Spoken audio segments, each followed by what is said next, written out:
So he cares, he doesn't care, and now he cares again. And so we have to determine, is this logical? Is this a logical God that says, I don't change, I will never change, I'm a God who is a jealous God, I want you to worship me and do it my way, and I want you to use faith, and I will give you the faith as I send my Spirit to help you. But is it logical for him to make a law, says it's eternal, repeal it, and then bring it back? Or could it possibly be that we've misunderstood this part? Let's see. Bottom line is this. He cared in the garden.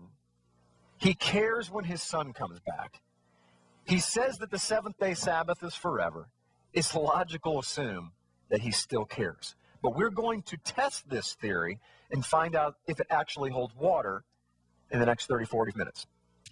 So some common myths about the Sabbath. Number one of the most common myths by far that people email me or they'll talk to me about is, Jim, the Sabbath was given only to the Jews. We'll talk about that. They also say that it's the Christian Sabbath is on Sunday. The Jewish Sabbath is on Saturday. I just had someone last week, even in my own family, that said, Jim, the Sabbath, the Jewish Sabbath is on Saturday, but the Christian Sabbath is on Sunday. Well, we have a major scriptural problem with that because that's two laws. One for the Jew, one for the Gentile, when we don't have time to go into it. But in Deuteronomy, it says that I will have one law for the Jew and the Gentile. One people, one law, one God, one Messiah, one land. Number three, most common myths about the Sabbath is it ended at the cross and was not reestablished in the New Testament. Number four, Paul taught against the Sabbath. We're going to find out whether that's true or not as well. And also the New Testament church kept the Sabbath on Sunday. And that is very, very common. So let's start off with myth number one. It was only given to the Jews. First of all, we need to determine where did the term Jew even come from.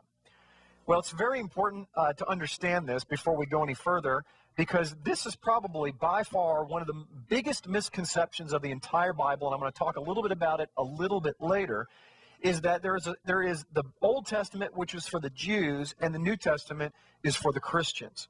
Well, it's very important to remember that the word Jew comes from the term Judah, which is the tribe of Judah. And it's also not only the tribe of Judah, but it's also the southern kingdom. You have the northern kingdom, which was called the house of Israel, and the southern kingdom, which was called the house of Judah.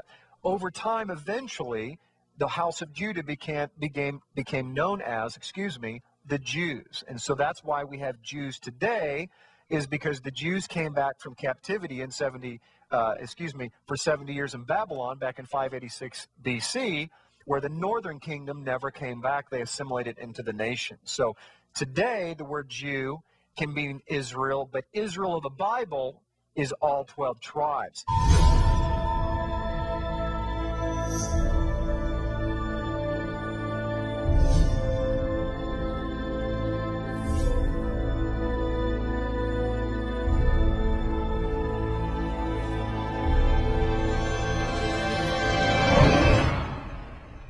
Come and join us as we travel back in time 4,000 years ago to discover exactly where the holidays of Christmas, Easter, and even Valentine's Day come from. Why do we celebrate the birth of Jesus on December 25th? Whose birthday really is on December 25th? Where did we come up with December 25th? Where did the star on top of the Christmas tree come from? Where did the Christmas tree itself come from? Where did St. Nicholas come from? Are we sure that St. Nicholas even existed?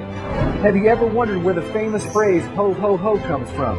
It comes from the late 1600s when they used to have plays, and before the devil would come on stage, he would announce himself by saying, ho, ho, ho. Did you know that original Santa's elves weren't little guys that made toys? They were Krampus demons that would punish the children if they weren't good for that year, while St. Nicholas would give them gifts if they were good.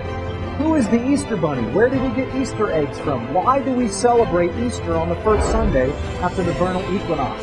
Did you know that Christmas was illegal in the United States until the mid-1800s? Can we celebrate these holidays according to the Bible? This is by far the most popular video on the internet on the history of Christmas and Easter. This video has changed hundreds of thousands of people's lives, and it will change your life too.